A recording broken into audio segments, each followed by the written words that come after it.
So good morning or good afternoon, everyone. My name is Megan Francis. I'm an associate professor of political science at the University of Washington.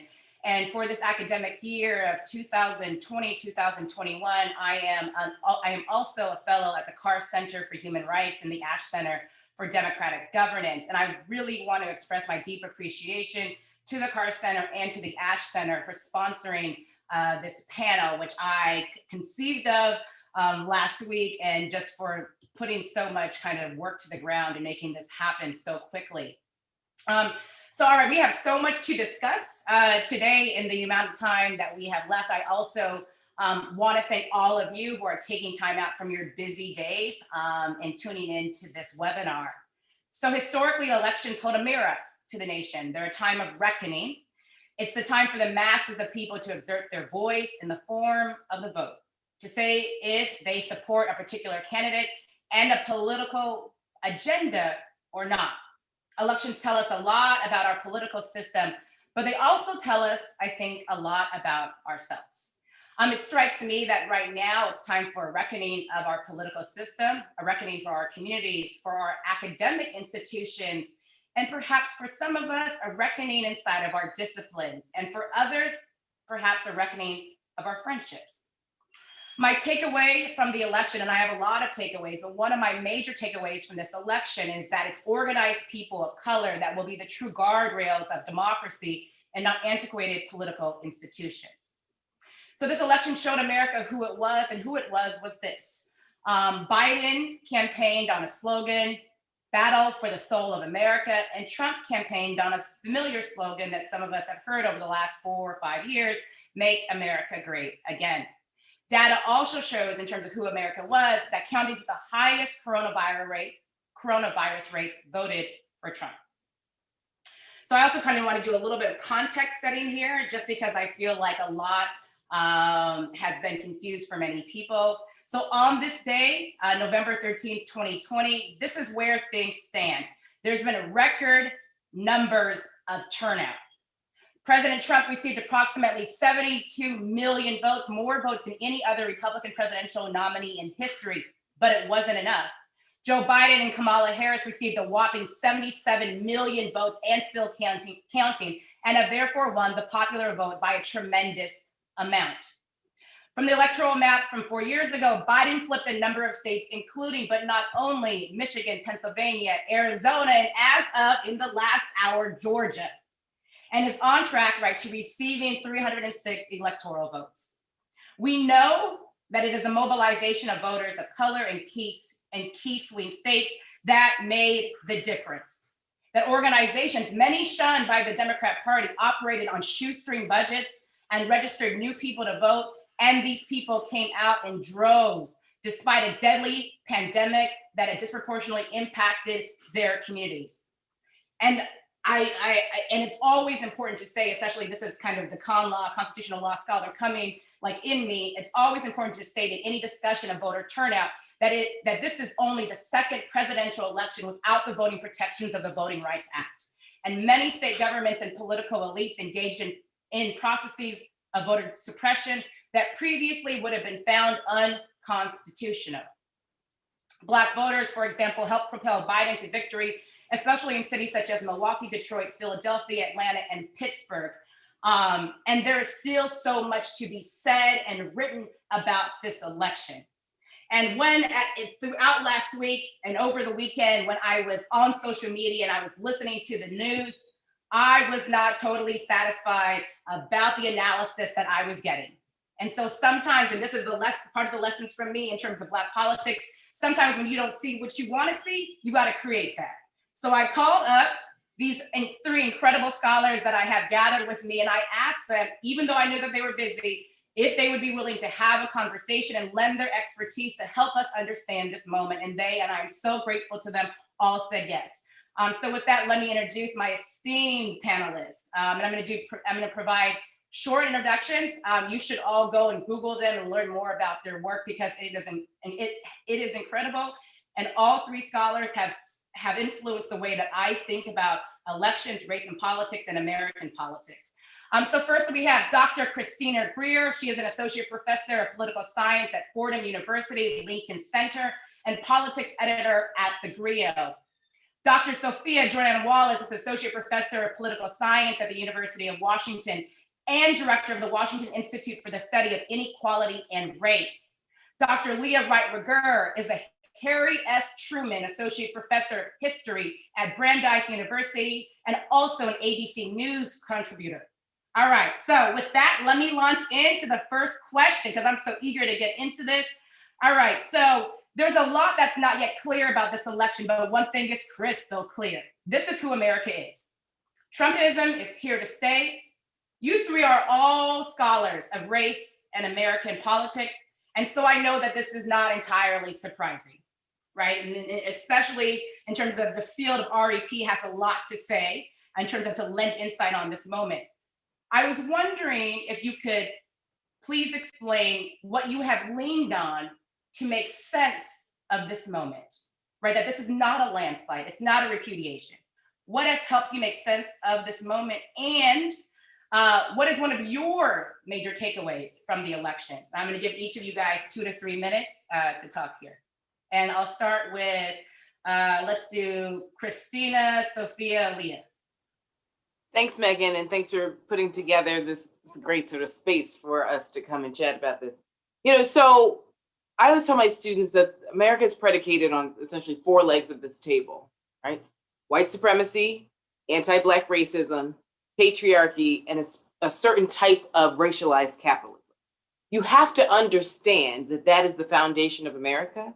And once you get that, none of these results should be surprising.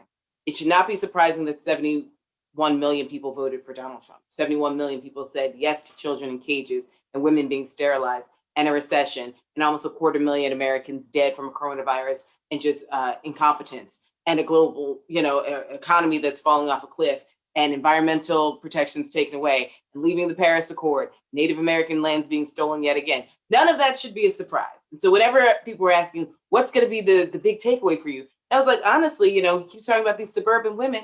I was like, the biggest surprise would be if women actually voted for their interests and actually voted for the Democrat.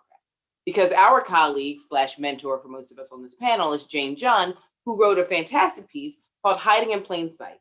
And explains how white women vote for the Republican Party candidate every 4 years, from 1952 and all the way to 2020, right? Since we started collecting data. And only 2 times in the history of modern presidential voting, white women voted for the Democrat more than the Republican. That's 1964 with LBJ, favorite, and second term Clinton, 1996, pre-Monica, right? So other than that, white women vote for the Republican Party. So much so that scholars thought that there was this thing called a gender gap, where women were Democrats and men were Republicans. And that's not the case. It's Black women who are the keepers of democracy and the Democratic Party that overwhelmingly vote democratically, where we essentially pull the data where it looks like women are overwhelmingly Democrats and they're not. And so this takeaway that, Black women yet again save the day. Well, Black women are the canaries in the mine. We know what's going to happen in our communities. We know what's going to happen in our families. And so we try and tell people and articulate the message. Whether or not they listen and learn is another thing. It seems as though this time people did learn, but barely, right? So this idea that there was going to be a landslide, I think most scholars of Black politics know who this country is. They know that people will vote for tax breaks over children in cages and social justice. And we know that many people in this country think that equity means that they lose something themselves. So why would they vote for it? Here we are. So I think Joe Biden is going to we'll obviously be talking about the next 69 days, but I do think that some of the apoplectic feelings we're seeing from the Republican Party, Donald Trump refusing to concede that's his, sorry, I live in New York, there are a lot of sirens, refusing to concede it's his own sort of personal wagon, but the Republicans being calcified and still supporting this man, even over a cliff, has less to do with Joe Biden and more to do with Kamala Harris, who's a Black woman and a child of immigrants, and a woman who's chosen not to have children, has agency over her body, and a woman who's married to a Jewish man who is going to be a heartbeat away from the presidency. So we can get into that over the course of the next hour. I'm gonna put myself on mute because it's outside.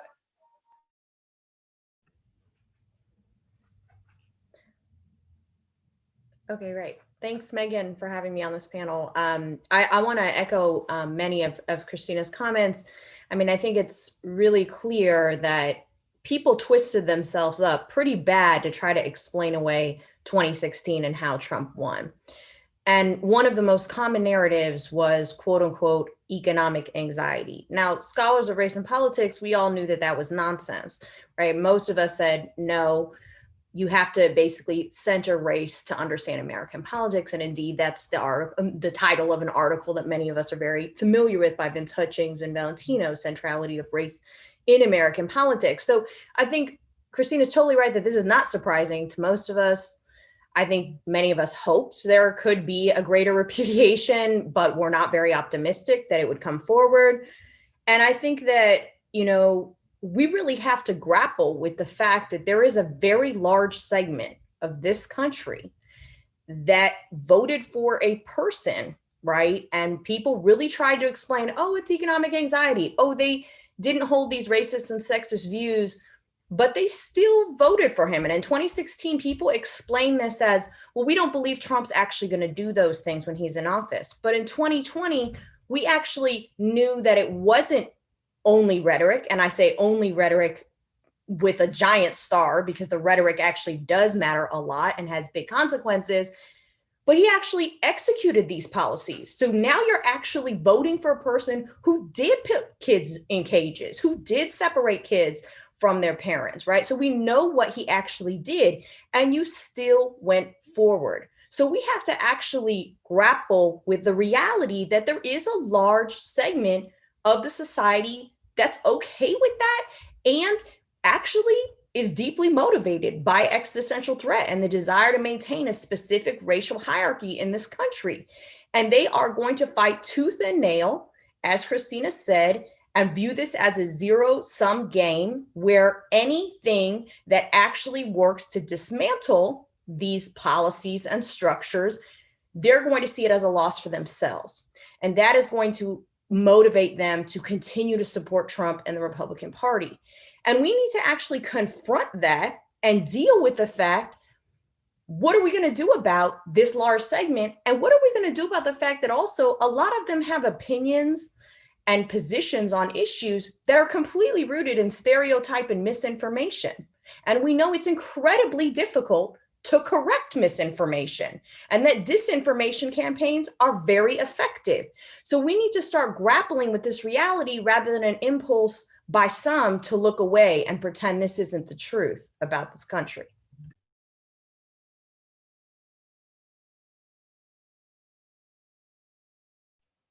Okay, so first, thank you guys for having me here today. And I thought I'd start off by talking a little bit just about what kind of shaped my thinking about the current moment that we're in. And I have to say, there's one big book in particular that I think is really important for us to consider. And I think it actually frames out not just the election, but essentially the last 4 years, if not the last decades, the last several decades. And that's Du Bois's Black Reconstruction.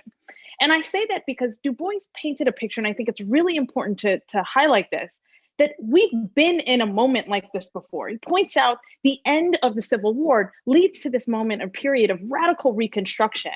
And in an instant, right, through a corrupt bargain that happens in 1876, in an instant, all of that is gone. All of the radical politics, all of the progressive politics, all of the reinstitution of Black people into every single institution of the land is gone.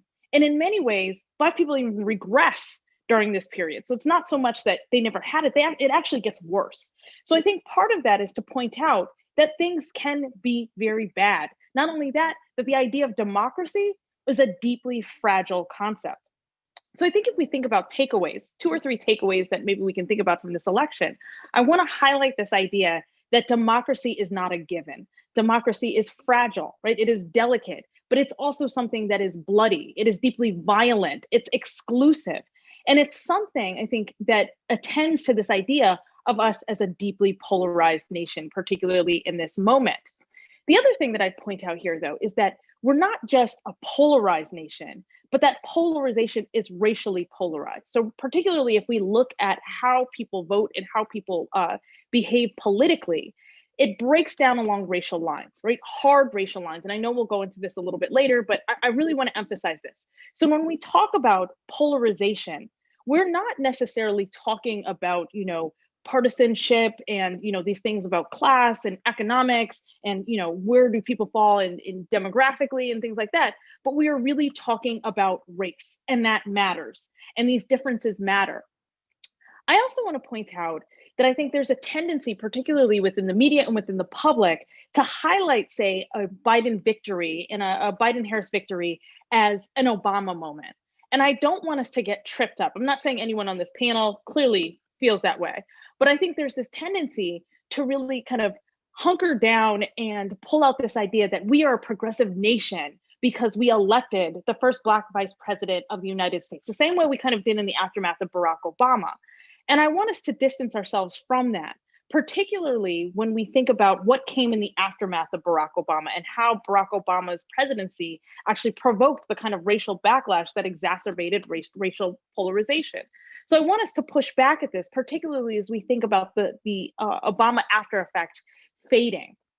And then the last point, actually, I'm going to make two more points. The second to last point is that we're too reliant, I think, on this idea of democracy as a given. And I want to point out just how clear it is, how many people in this country, and we have to get comfortable with this, but how many people in this country are deeply comfortable with the idea of fascism or fascism adjacent or fascism light, whatever you want to call it, particularly as long as it doesn't affect them. So I want us to get comfortable with that and really look at the election and think about how that matters and how that works. And then the last thing, I kind of want to end on a high note, is to say that democracy is possible, right? And it's amazing to see what kind of turnout we can get, what kind of, participation that we can get when we make democracy accessible for all. So I'm particularly thinking about voting, the ease of voting. It is devastating and it's horrific that it took us a pandemic to get this far, but the access and expansion of the franchise actually ends up producing, tangible results. And that's particularly true from the people who have been most marginalized, most ostracized, and most excluded from the very institutions that they are fighting essentially to reform, if not overturn. So that's really important to pay attention to as well. So Megan, back to you. Okay, all right. So I'm going to come back to you, Leah. So stay with me here for a moment. So I'm going to do kind of these directed questions to each of you now. So as our resident historian here on the panel, as an expert on the conservative movement, can you help us make sense of this iteration of the Republican Party? What's important to know? How should we understand this moment in the larger transformation of the Republican Party? I'm also thinking here of the Republican Party's relationship to Black voters and to Latinx voters, and right now also thinking very much of Arizona and the flipping of Arizona, right? Barry Goldwater's home state. So if you could just speak for that for 3 and a maximum of 4 minutes. Otherwise, as you've given me all of this stuff, thrown it at me. Well, there are a couple of things to pull out. One, I think it's clear right now, particularly since Donald Trump is the flag holder of the party and the face of the party, that this is Donald Trump's party. Don't listen to what people tell you. Don't listen to kind of this idea of the Lincoln Project saying, no, there's this, it's a battle for the soul of the Republican Party as well. No, the Republican Party is the party of Donald Trump. Does that mean that Trumpism is, separate from Reaganism or something like that? No, Reaganism is what propels us to Trumpism, right? And there's a lot of, I think, identity searching that's going on within some segments of the Republican Party about how we got to this moment and the ways in which they contributed to this moment. So I think what you're seeing right now is essentially Republicans coalescing around the idea of Trumpism. And we're seeing that for a lot of different reasons. Megan, I know you have some questions about that later on, so I won't get into that too much. But it's really important, particularly when we heard throughout the duration of the Trump presidency, that no, Republicans were going to hold the line, that there were certain things that they wouldn't allow Donald Trump to get away with these things.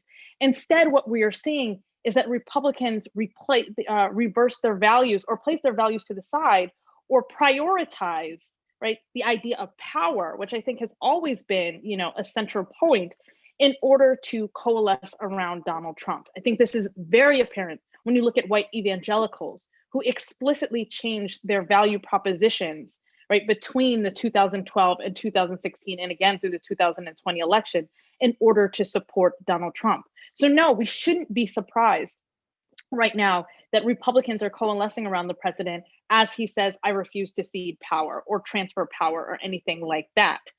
What I think this presents a kind of interesting dilemma for the Republican Party, however, and this is something that Jeff Flake, former Senator Jeff Flake, talks a lot about, is that down ballot, this brand of Trumpism, even as it seems incredibly popular, 70 million people voted for it, down ballot in really nuanced ways is not very popular. We know it's not popular amongst African Americans. We know that it is not popular amongst, Asian Americans. We know that it's not popular amongst Latinx voters and things like that.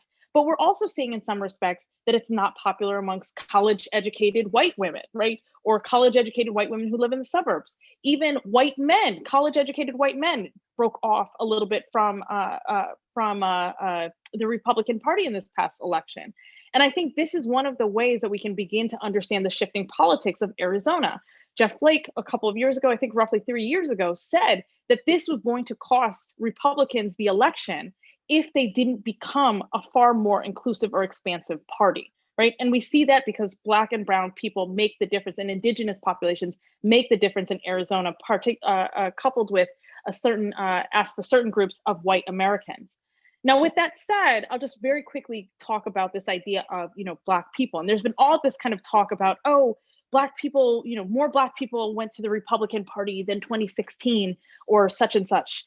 I actually think that's a myth. And I say it's a myth. It's not that it's not true, but it's not because of Donald Trump. I think it's that Black people went back to the Republican Party in numbers that rivaled pre-Obama years. So essentially the glow of Barack Obama has worn off, and Black Republicans are simply coming home in spite of Donald Trump's racism. And I'll leave you with this. I don't think it's enough, and we hear this a lot from activists and organizers on the ground. It is not enough to campaign on the fact that the other guy is racist. You actually have to have an agenda and a vision for the people that you are trying to recruit in order to move them firmly into your political party. Otherwise, we get moments like Ice Cube. We even get moments like, Lil Wayne. We can talk about that later. But we get these moments where kind of these natural, what we might call natural Black Republicans, this small segment of the population, move back into the Republican Party in the same way that they did in previous years. So stop there. Great, thank you so much. That was like a whole lecture in 4 minutes. Okay, so I want to turn now to Sophia because I've been blowing up her text over the last week. So here's more questions for you. So there's been a lot of uninformed takes on the Latino vote, scare quotes there, and hand wringing over the percentages of Latinos voting for Trump in places like Texas and in Florida. Can you contextualize this moment? What do you think is important for us to pay attention to?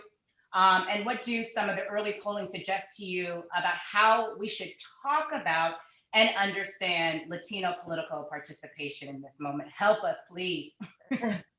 Well, thank you so much for this question. I really appreciate this because actually this is an unusual election to the extent that because things were coming in so slowly in the data, I think there were many ways in which kind of early takes on the data as it was coming in weren't fully accurate. And we all remember Florida was very quick in terms of the way that they had done their process where they were counting mail-in ballots beforehand and then were tallying on the night of day of voting. And so that really tweaked, I think, and distorted the way in which people talked about Latino voting patterns in a way that I sort of instinctually knew were wrong based on, basically my entire career in Latino politics.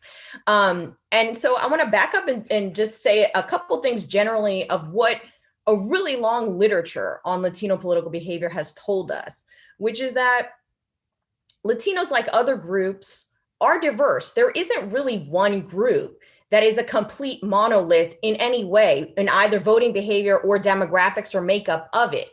We talk about groups in the electorate partially based on whether there seems to be cohesion in that group, in their voting behavior. But that doesn't mean 100% of the individuals in that group are definitely voting with one party only. And so in some ways, I felt like people in their analysis were almost stunned that there was some group of Latinos who voted for Republican or didn't overwhelmingly or only vote for Joe Biden, which doesn't really comport with how we've understood Latino political behavior. And so for years, literally, we have talked about since 1960, at the minimum, 2/3 of the Latino electorate typically votes for the Democratic candidate and 1/3 votes for the Republican candidate. And in about the last 15 years, that has inched up to about 65 to 70% of Latinos voting for the Democratic candidate. And it varies a little bit on which state we're talking about. And obviously it can vary in specific counties. Some counties could be way more, but this is, if we're looking at national trends, this is what it looks like at the aggregate level. And there are important differences in groups. We know that there is a gender gap, for example, where Latinas are more likely to vote for the Democratic candidates. It looks like in this election, it will be probably 5 points difference. We also know that there's national origin differences. It is not new information that Cubans are more likely to vote for Republicans. That is not a hot take, new take on the Latino electorate in any way. It's bizarre that that became something like, oh, wait, there's Cubans voting. I mean, the Cuban electorate is not only a small proportion of the Latino electorate. South Florida, specifically Miami, represents about 3% of the total Latino electorate in the country. And somehow the entire media narrative got consumed in that, even though we know that about 50% of Cubans typically vote for Democrats and about 50% vote for Republicans. So it's about half and half. This isn't surprising to me. And so I think that some of this got really distorted. And I think the data that we have right now, and this is a really important other point I want to make, is one of our lessons from 2016 is how bad a lot of polling on Latinos is. And there are a lot of reasons for that based on whether you can get a high quality sample, whether you do polling in English and Spanish. But we know that if you don't take a lot of care, you can get a really distorted sample. And typically we have talked about Latino Decisions as one of the really top firms for doing polling of Latinos.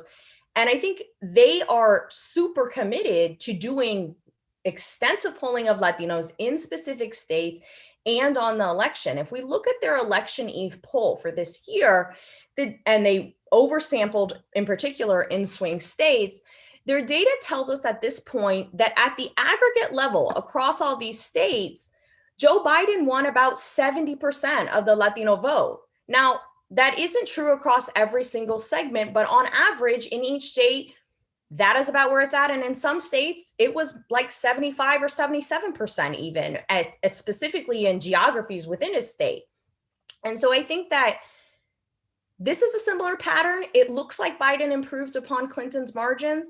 And it looks like in specific swing states, in places where there was a large Latino population, thinking Arizona, Nevada here, they made a pretty significant difference. And so I think part of what we have to think about is, where is there a difference? And we are going to have to unpack what happened in, South Texas, in one specific county in particular, where things looked very different, and what happened in Miami. And I think part of that story goes back to one of Leah's points, which is that the Democratic Party has to actually organize and mobilize and appeal to Latinos on a basis broader than we're not Trump and we don't necessarily we're not going to implement policies that explicitly demonize you and we don't hate you and dehumanize you. That's not enough. What is the actual appeal to those groups? What are you offering those groups? And I think part of what we will say about South Florida and South Texas in these specific geographies, which is really a handful of counties where it looked different, is what was different about mobilization in those places? What didn't we invest? What could have been better? And what type of counter messaging was required to the ways in which Republicans targeted those places? And there was a lot of disinformation, frankly, in those particular geographies. And was there really a Democratic effort to counter that disinformation? And it doesn't appear there was. And I think that probably shifted a lot of people. So I'll leave it at that. Oh, so much. Thank you. Okay. Professor Greer, I can't wait to get into this. All right, so the great story coming out of this election, right, is not the repudiation of Trumpism, but it's the innovative organizing of Black women. And I think, at least from my perspective, too many in the media have treated this as a new phenomenon. It's like, oh my gosh, Stacey Abrams, look at all these Black women organizing, especially across the South. So I kind of know that you're working on a new project here, from Barbara Jordan to Stacey Abrams. Can you place this organizing moment around this election and voter mobilization in a longer trajectory of Black women organizing? So that's like one big question, as well as, what does flipping Georgia tell us? You spoke earlier about how Black women are the canaries in the mine. What does flipping Georgia tell us? Okay, thanks. And Leah's the historian, so I'm going to try my best without getting nervous. But I did want to underscore something that Leah said a little bit ago about how fragile our democracy is and how we can't afford to put it in a frame, put it on the wall, and just walk away and think that we've had mission accomplished. Because going to your direct question, Black women have been organizing for decades, dare I say centuries, free and not free, to make sure that our communities survive, right? Let alone thrive, but just survive, basic survival. And so, it's always fascinating when I tell my students about Rosa Parks and they think of her as some like little old lady who sat on the back of the bus because her legs were exhausted. It's like, first of all, she was our age, okay? So she wasn't old. Second of all, she'd been investigating rapes in the Deep South, along with lots of other women. So then we start talking about Ella Baker and Fannie Lou Hamer and these women who, there's a long tradition of Black women organizing, pulling men along. Dare I say, Coretta Scott King, her organizations, and playing piano so she could pay for other men to travel around the country and do their organization. So we've organized in very different and specific ways. And so right now there's this beautiful moment of Shirley Chisholm to Kamala Harris.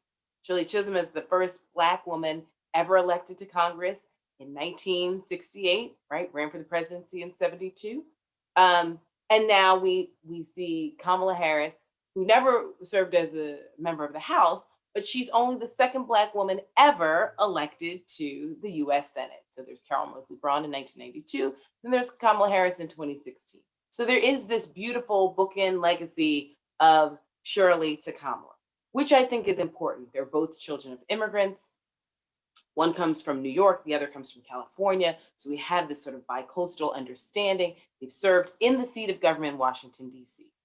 But I think that there's something important to remember about Black women who organize on the state levels, on local levels, right? We have to remember that Shirley Chisholm served in the State House in Albany before she made it to D.C. She understood the importance of being a representative in your state. And so we know that Stacey Abrams served in Georgia. She was the House Minority Leader. So she didn't just serve, she led, which is a big difference, right? When she was running against Stacey Evans, they're like, oh, they both served. No, they didn't. One was the leader, one was a participant. So there were a lot of sort of false equivalencies between the two Stacys that was just rooted in race and racism, quite honestly. But you think about Barbara Jordan, same way. She got her experience organizing in other capacities and then served in the State House and then went to Congress. But the reason why I'm so interested in this narrative of Barbara Jordan to Stacey Abrams is because they're both Black women of the South. And we know that the South has a particular reputation in this country as being different from the North. Now, to follow my favorite author, Mark Twain is very clear that Southerners and Northerners have very little difference because a lot of the women who became Southerners were Northerners, right? They got enslaved Africans as a wedding gift and then moved down to the South. So their mindset was pretty much the same. And as Malcolm X tells us, anything south of the Canadian border is the US South. And so we've seen it, right? We know it. Even the non-slaveholding states, there's a certain behavior. We all went to school in Boston. We know what it's like. So let's stop pretending that the South is the bad place where racism happens and the North is totally different. But there are some unique sort of specific characteristics that I think happen that are important for us to sort of contextualize the importance of Barbara Jordan as a Black woman in the South, and to contextualize Stacey Abrams as a Black woman in the South. And to be specific, building on Black ethnics, they are both descendants of US chattel slavery, unlike Kamala Harris and Shirley Chisholm. And I think that there's certain ways that they are viewed by American society as Black women as descendants of US chattel slavery that's different from Kamala Harris. I don't think it's lost on a lot of Black Americans that Barack Obama and Kamala Harris are not Black Americans and descendants of US slavery. That's not to say that they aren't deserving. That's not to say that they don't see themselves as Black. But let's also be clear, in the collective imagination of a country that cannot ever recognize, apologize, or confront its original sin, which is US chattel slavery, those two have parents that weren't actually a part of this endeavor on this soil. And so the organizing that Stacey Abrams has done, unlike our good friend Beto, right? He loses an election. What does he do? He goes on a walkabout for 2 weeks. Doesn't go to Texas and say, what can I do for you? What do you need, right? Hey, Latinx community, like, how can I be of service? I lost this election. Like, I want to run again. Like, help me, help you. No, right? He just goes and it's like, it's all about me because I'm Beto and I have to like lick my wounds. What does Stacey Abrams do? She takes the night off and then she gets back to work because that's what she's been doing for over a decade, right? And then her organization, Fair Fight, where were they? Nevada. What happened with Nevada? Switch. Where are they? Wisconsin. What happened with Wisconsin? Switch back. Blue wall is now solidified. So we can look at the states where Fair Fight was organizing Latinx workers, hotel workers in Nevada, right? Organizing Native communities where we see a district in Nevada where it's 76,000 votes cast, the highest ever, 74,000 for Biden, right? And so mobilizing people in states that have been ignored. And what I think is really important, and yes, I did name check Tom Perez in a piece I wrote about Stacey Abrams, because a Black woman went to the DNC and said, listen, why would we just give up the South? Like, we know Georgia hasn't gone democratically since, Bill Clinton in 92, because he was the son of the South, right? And then the other two recent memories are Jimmy Carter, 76 and 80. So he was the governor, so maybe that's a little different. She's like, but I'm looking at these patterns. I mean, this is what all of us are saying. The common thread is, if you just look around and stop going with old narratives, the story is actually pretty laid out, right? Reverse migration of African Americans because of retirement, because we're getting kicked out of cities, gentrification, right? Because, folks are just like, I can actually have a real substantive life in Georgia or Atlanta. So we see that Latinx communities moving in, AAPI communities, Asian American Pacific Islander communities, moving in at great rates to Georgia. So Stacey Abrams says, it's purple, maybe even blue. Why don't we just put a few dollars on it? Zero investment. So what is it? It's Black women in small organizations, New Georgia Project, Project South, the Southwest Georgia Project. They're organizing amongst themselves on a shoestring budget, and look at what they can produce. So it's like, imagine if we actually had a budget, right? Imagine if we actually had infrastructure where people could actually support us. It would have been a slam dunk for Georgia, not waiting until November 12th to figure it out, right? The 2 Senate seats maybe wouldn't have been runoffs. So I think the organization and the appreciation of the organization is still lagging because it takes someone who's like a once in a lifetime politician who can campaign and govern to actually be able to like flip this state. But had the larger infrastructure of the Democratic Party been paying attention, it wouldn't take someone who's as miraculous as Stacey Abrams to be able to do it and sort of work with other people on a budget that's little or nothing. And so this idea that we flipped Georgia, that 16 electoral college votes, I mean, like it's more than Ohio, right? Ohio's gone. Forget Ohio. They're dead. They're red. Like, we don't need to talk about them anymore. Forget Florida. You've shown us. You're not with us. It doesn't matter. Stop spending money on people who don't want to dance with you. Dance with the person who took you to the dance, right? And so it's like, so we can win without Ohio and Florida. Why don't we focus on the states that actually have substantive coalition building going on, because Latinx folks and Black folks and Native folks have been doing the work without the party infrastructure. So maybe if the party gave us a few bucks, we could actually make Arizona and Nevada solidly blue.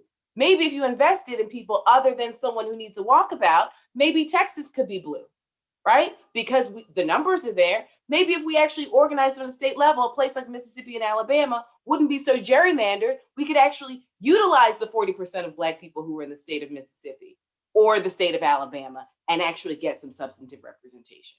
But these are conversations that the Democratic Party has been slow to have. So you do have what Leah says, which is like people who naturally drift back to the Republican Party post-Obama malaise, right? And then Democrats who are somewhat disaffected because it's like, we're captured. We're raised in captivity.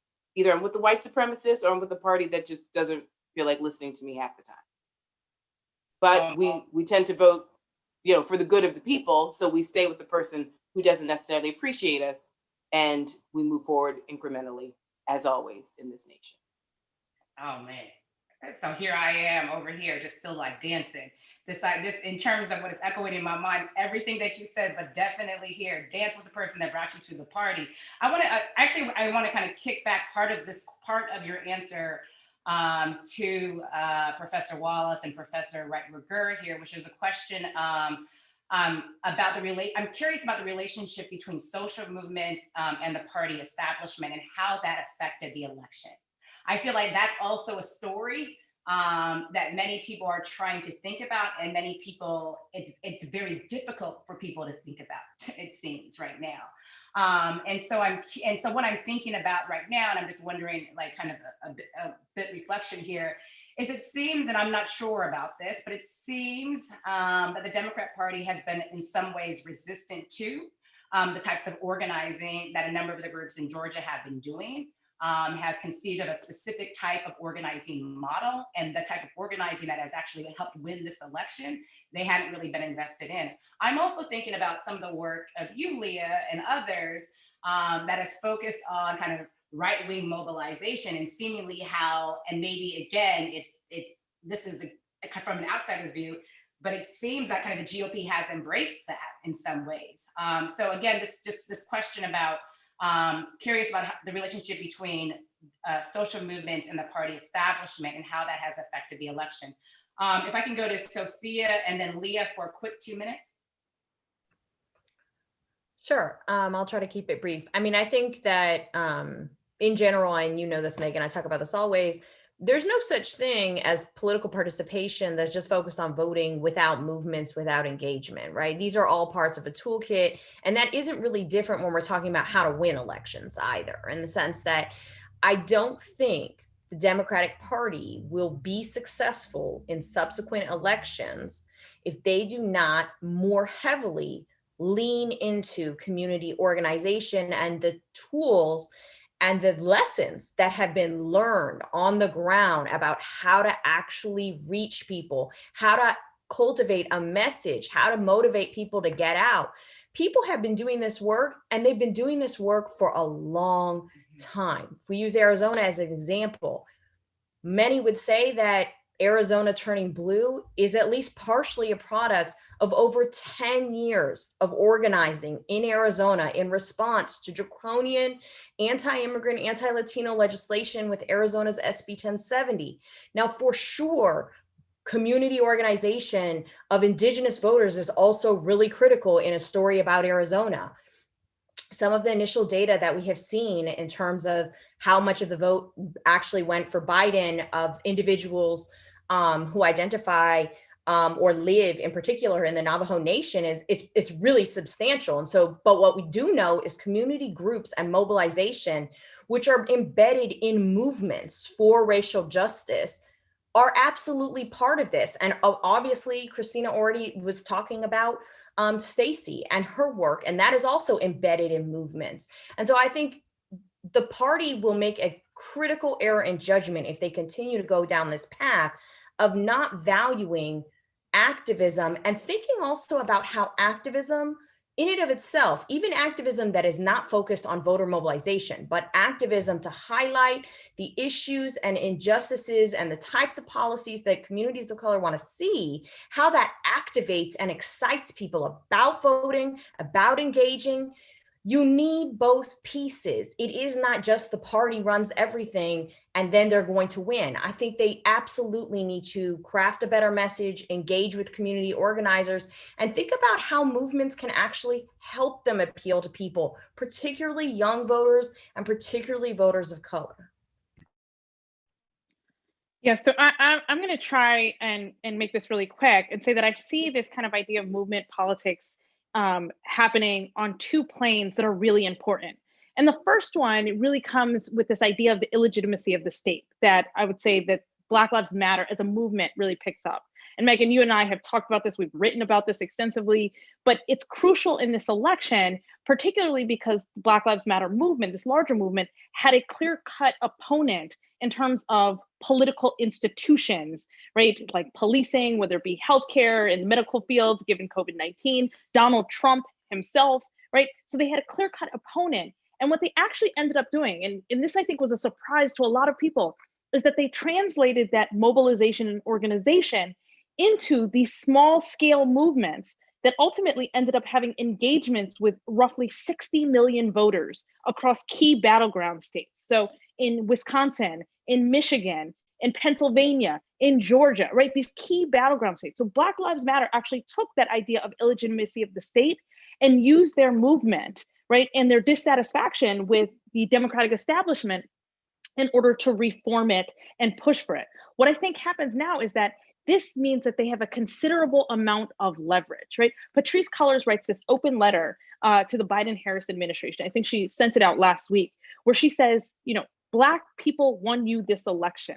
Black social movements won you this election. Now you owe us. And I think that's particularly salient given that there is a Georgia runoff happening soon, right? In which you need that same help from those same organizers, those same movements, in order to, you know, in order to get those 2 seats.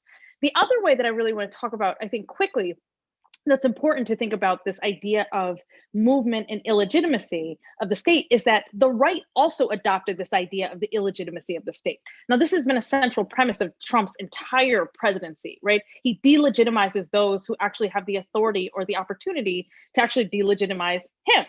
But what we see right now, and it's really happening on a large scale, is the delegitimization of democracy as writ large, right? So essentially, calling into question the voting process, calling into question elections, calling into question the presidency, calling into question, you know, candidates. If candidates that don't look like you or that don't support your agenda win, then they are they are illegitimate. So I think we're seeing these 2 movements use this idea of illegitimacy in really powerful and transformative ways. Although I would argue that, you know, Black Lives Matter and the surrounding organizations, you ended up using it far more effectively, at least in the immediate. Great. Chrissy, can I go to you next?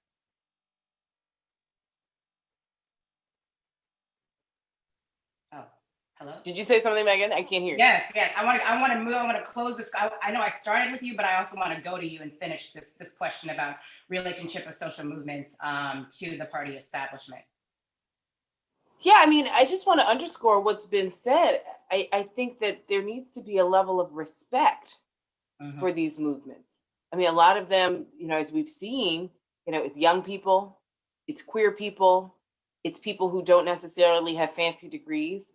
You know, in the past, we've seen it, it's highly educated. You know, you think about the Martin Luther King kind of ilk, right? I mean, these are people who came from families who had degrees, and they were considered the elite or the talented 10th of Black folks. And I think we need to be comfortable with the new face of organizing. I think we need to be comfortable with the fact that there have been a lot of people who've been doing this work, as Sophia said, for a long time. A long time. This isn't, you know, there are a lot of people who are new to the party, but like, this is what we're seeing now are the fruits of like 10 and 15 and 20 years of work in specific locales.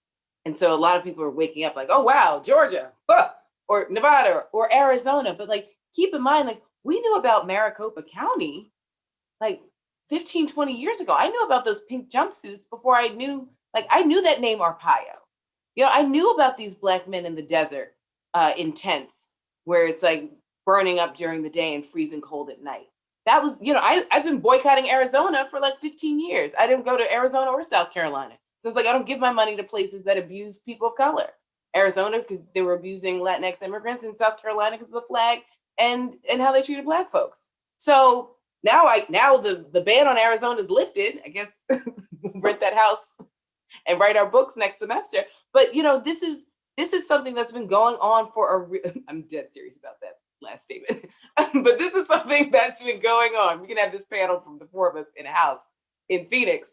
But I think what Leah and Sophia have said is like, this is the efforts of a lot of people for a really extended period of time. And they're using tools and models that oftentimes are outside of like the dominant institutional structure because they haven't been recognized or respected for the work that they do. Okay, fantastic. I just want to add in terms of, it's hard for me to think about social movements in this election without saying about 1 minute about the role of funding and in terms of how funders can show up differently in this moment. So what is also clear, it's not just in terms of like a DNC, Democratic Party lack of investment, though that is definitely something that they need to reckon with, like in this moment in terms of the party's aftermath. But we have to, social movements, it's clear that they are the engines, right? Like they shift things, that they hold this party accountable, they hold this democracy accountable. And it strikes me that a lot of the different ways that they have been in terms of thinking about what groups to fund and what success actually looks like is incorrect. As all three of you have noted, that in terms of the reason why we get to a 2020, it's because of all these other years, right? A longer history. It's not just a matter of like these elections that you win in a cycle, right? But like, what does it mean to invest long-term? I'm thinking a lot about what Ms. LaTosha Brown talks about, also what Stacey Abrams talks about, in building these longer movement coalitions. And so what does it mean to invest in communities that have been forgotten and have been mistreated by the party? And for a number of funders who so-called pretend that they do democracy type of work, what does it mean when you don't fund Black-led and Black woman-led organizing? What does it mean for you to fund, not for 2 years, but for 10 years? Right? Like that has been a core part of conservative organizing.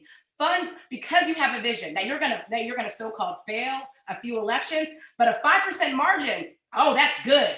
I'm gonna take that because I can build off of that, right? So in terms of, I just really hope that this is a moment for us to think about listening to people who have been doing this work and what it means to invest long-term. I want to do the impossible. I have 2 questions left and we have 9 minutes, okay? So you guys are like, So I'm gonna raise 2 questions. I'm gonna give each of you guys 2 minutes and then we're gonna close because we are all busy women, okay? So the 2 questions that I have are, 1, this is the first one. How should we make sense of Trump's unwillingness to concede this election? At what point did you or do you become concerned? All right, that's 1 question. The second question is here. What do you think? I mean, Biden made a lot in terms of his announcement about like Black people brought me this election, right? People of color brought me this election.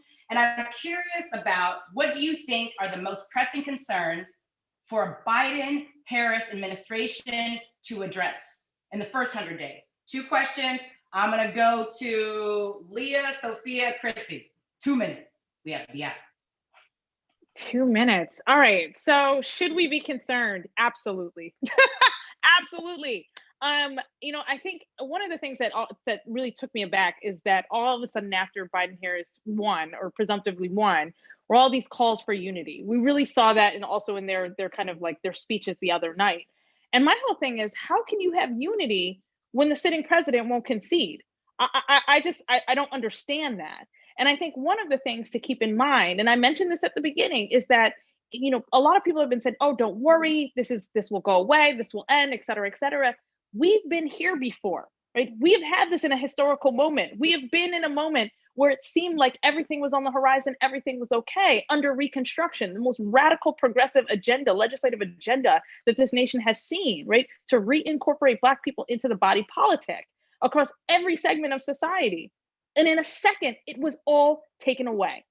So I think one of the things that this president has done is really push against the American unyielding belief in the power of good, right? Like the moral arc of the universe bends towards progress, right? Or towards good.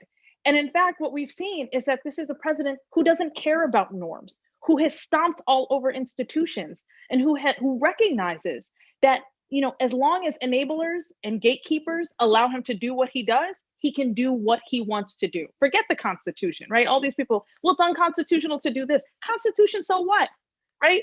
Constitution only matters when you enforce it. So if there's no enforcement, if there are no barriers, there are no guards, then yes, we should be concerned. And it goes back to that point I was making earlier about democracy being deeply fragile. I'll talk really quickly the idea of, what does Biden and Harris do in their first 100 days? I think the most pressing thing that they have to concern themselves with is COVID-19. That is the number one thing on the agenda. And I say this also from somebody who looks at race and politics and history, because that is disproportionately devastating, right? Indigenous communities, Black communities, Latinx communities, in a way that, is transformative in a negative sense. So I think that is one of the most comprehensive things that they must focus on.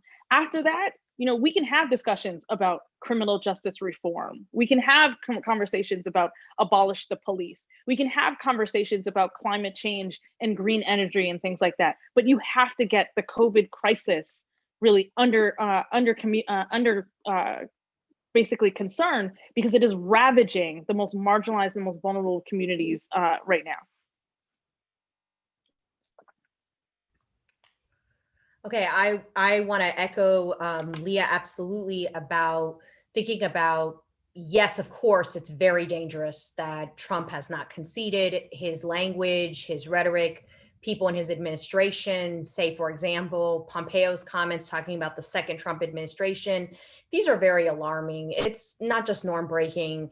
It frankly sounds like we're now getting into, setting up some authoritarian situation.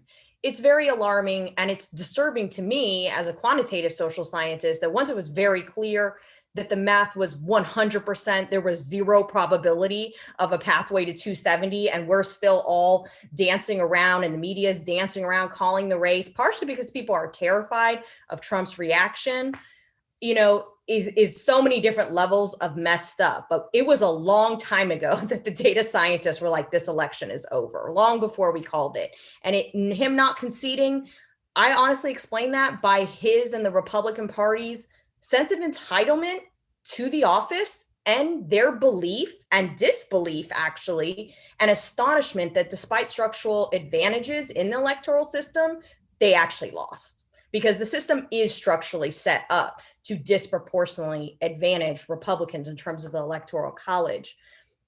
I think people try to pretend it won't matter that Trump has raised all these questions about fraud, that he will eventually leave. But I want to plant the seed that even if we think all of that is true, raising these levels of claims of fraud when they're without any empirical evidence will damage the public's viewpoint, at least some of the public's viewpoint, about their faith in the electoral system. And what we know is that when people in the public have a low sense of political efficacy, low sense of trust, disbelief in the electoral system, it is associated typically with all kinds of problems, including lack of political participation, but also civil unrest. So I do not think that this is a minor thing, and democracy is absolutely fragile. What do I think are the most pressing issues? Things that have to be done immediately. I agree with Leah. COVID is a nightmare, and the racial disparities and inequities, it's so devastating. And we know we're going to go into now a period that's terrible. And I am terrified of what it means to have Trump essentially check out of being president at a time in which we need him most, and what will be the state of COVID and the federal government's response by the time that Biden and Harris come in. So I think that will be critical. I think something that Biden can do immediately, unilaterally, without any issue with the Senate, because we don't know what's going to happen in those runoff races. And some of what is possible is dependent on what that institutional arrangement is going to be, whether it's unified government or divided government. But something he can do immediately, through executive action, end kids in cages, end family separation, stop the wall. He can bring back DACA. He can immediately increase the number of refugees and asylees.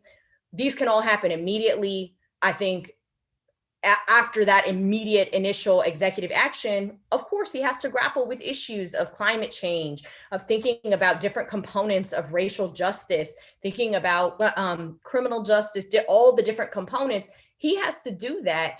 And I honestly think there should be some kind of initiative in some way where they actually build out an infrastructure in which they're going to actually embed voices from communities and organizers into developing policy, so that it's not just all from the party, that there is more of that. And I think they're going to have to, really try to work on what policies are possible to dismantle the level of structural racism in this country. How are they going to do that?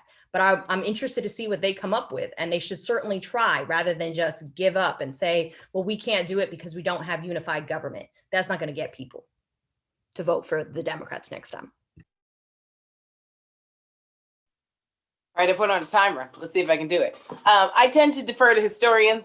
I tend to defer to Leah specifically in all things, but I do deviate just a teeny bit from Leah. So first things first, this call for unity that Leah mentioned, I think is fascinating, because the last time they did that was when Dylan Ruth went into a church, murdered 9 innocent parishioners, one being a state senator, and before he even apologized, there was a call for unity. So I think that that's always interesting, who is being asked to accept and who's just all of a sudden given a pass. That's one. 2, Trump has been sowing these seeds for a long time with the media. He's always said, don't trust the media, don't trust the media, to lead us to this point. So when the media, even his friends at Fox News, are like, hey, homie, the math doesn't look good. Like, we can count. It's 306. Like, what are we gonna do? And he's just like, see, don't trust them. So like, he's been planting this seed for a really, really long time. And so now that even foreign presidents are actually congratulating Joe Biden, I think that that's actually a glimmer of good hope. And we have to be more deliberate in our language when people are like, well, the possible president-elect is like, no, he is the president-elect, right? He'll be certified on December 14th. Like, let's not do the Republican talking points. Like, they're trying to make it such that it's ambiguous. It's not ambiguous. We can count. So he's the president-elect. Kamala Harris is the vice president-elect. That's real. And so I think where I'm definitely concerned, as are Leah and Sophia, but where I'm a little optimistic is he will leave. And it may be because I believe in our institutions. They are tattered.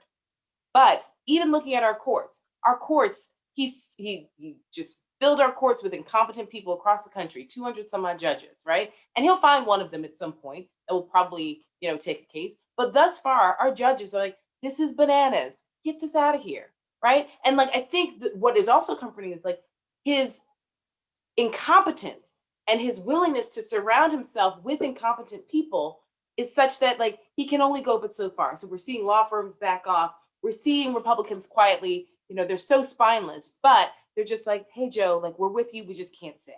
So I don't think that I think that at some point there will be some catalytic moment. We keep waiting for it for 4 years. But I do think at this point, I don't think the courts are going to uphold it and will be able to sort of have him. I don't think he will concede. I think he's just going to leave, just walk out the door and like go get a bag of smokes and never come back. Like, I don't think that he will ever admit that he lost.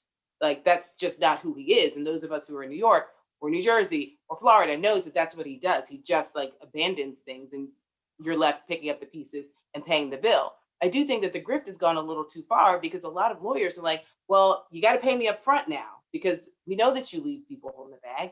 And we know that Tish James, the Black female Attorney General of New York, is waiting for you on the other side of freedom. So I need my money up front because you're not going to prison. We know power, race, gender is real, but like he's going to have to pay for his freedom to a certain extent. As far as priority number 1, it has to be COVID.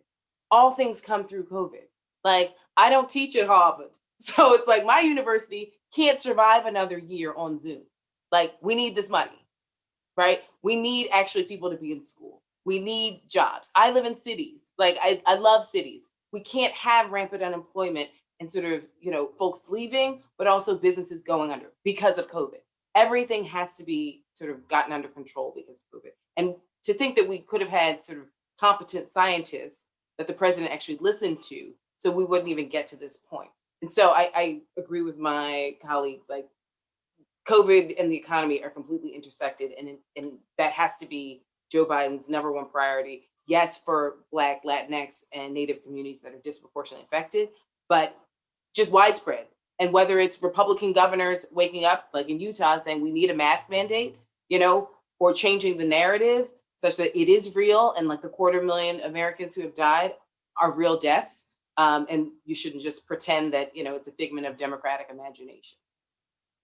Oh my goodness, there's so much. There's so many more questions coming in. I just really want to express my deep gratitude for the generosity and for the insights that Professor Wallace, Professor Greer, and Professor Wright-Rigueur have lended us today. I also really want to underscore the importance of their research. And so if you are in the academy, you are trying to learn more about so many of the issues that this election has raised, I very much encourage you to get their books.